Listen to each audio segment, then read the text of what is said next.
G'day trendsetters.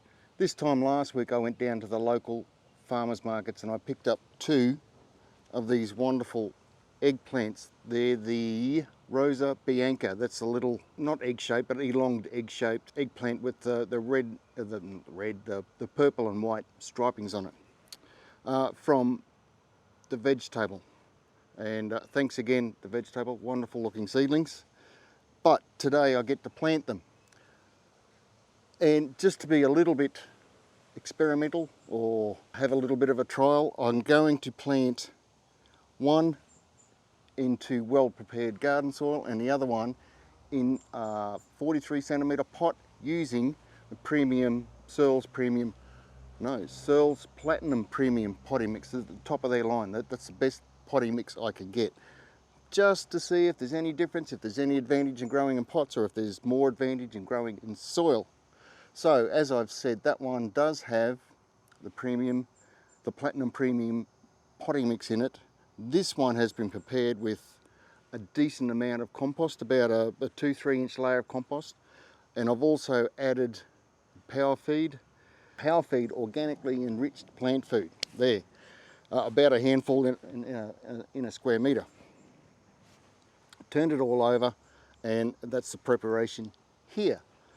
So the eggplant is basically a potato that has the fruit on the top rather than the tubers in the ground. I've chosen seedlings because they're a little bit slower to get away in my climate, so I prefer to let somebody else do the hard work and then just plant from here now at the beginning of summer, or beginning enough of summer.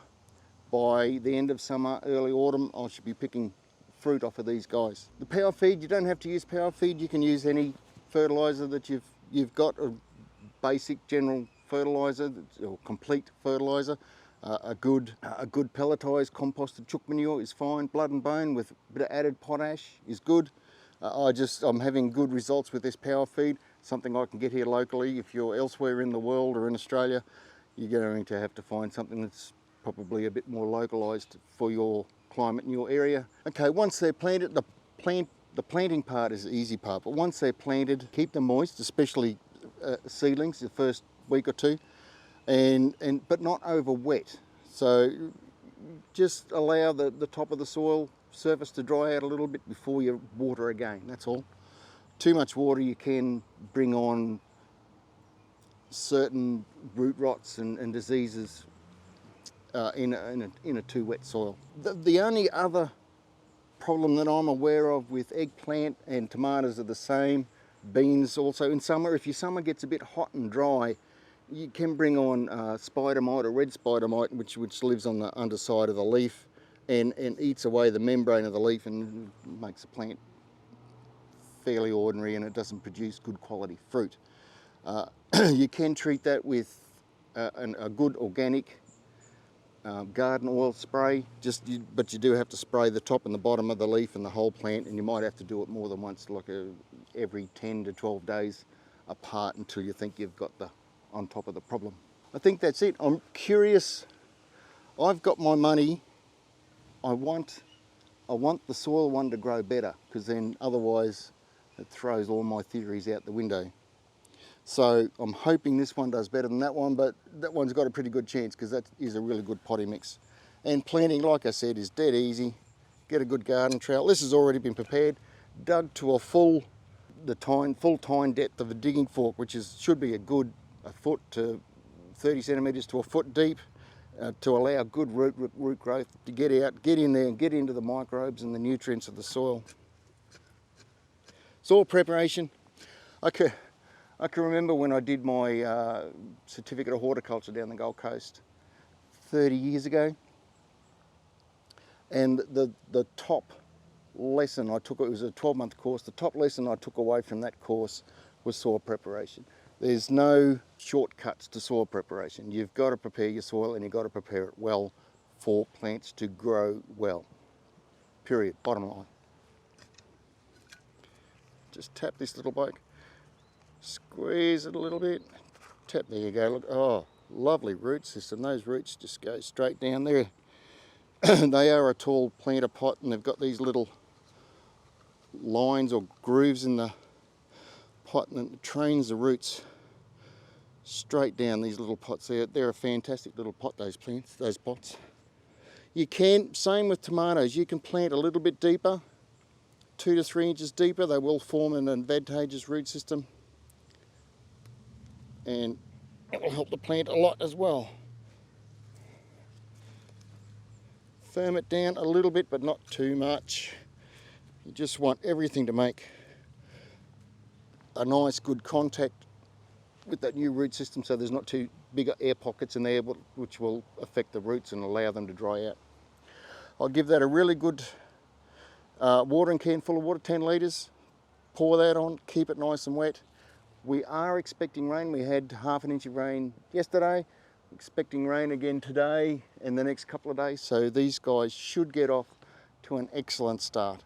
This guy over here in a pot, I'll do exactly the same, and I'll come out every 2 and 3 weeks and do some sort of a comparison and measurement and see how they're going. It would mean a lot to me if you hit that like button, the little thumbs up button just below the video there. Subscribe means a lot again to YouTube as much as anyone, because it helps me get the message out and grow this channel so I can make more videos like this one. So cheers, thanks for watching, and I'll see you in the next video.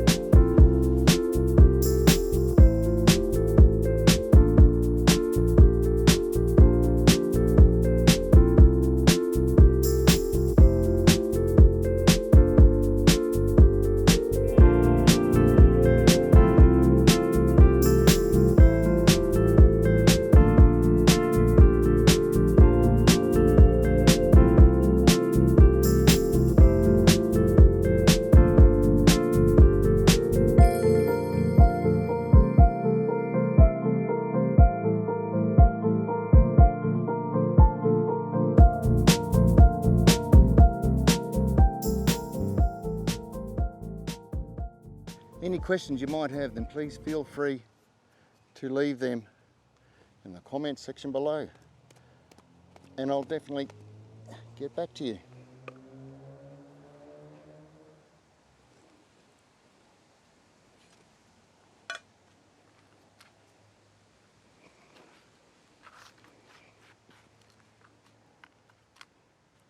This is a 43 centimetre pot. You might get away with a 30 centimetre pot, but I wanted to give each of these guys the best chance possible. The other thing is, when they grow, when they get about a foot tall, I will pinch that tip out, help them to bush out, because you only get one eggplant per branch. So the more branches, the more eggplants.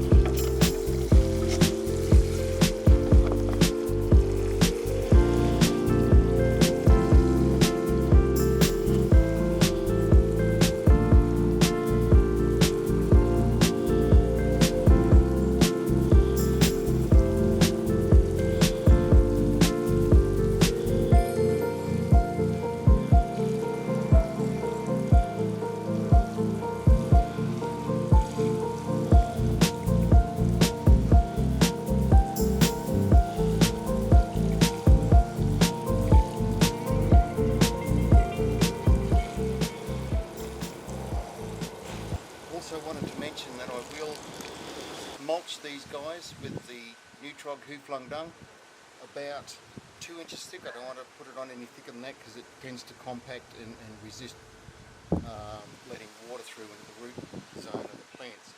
So I won't do that for about a week, because the ℙ𝕃𝕋 dung is a feeding compost, so it has an element of fertiliser in it or nutrients available, and I don't want to overdo it because I've already fairly well prepared this. So in about a week's time, I'll mulch these guys about 2 or 3 inches thick. How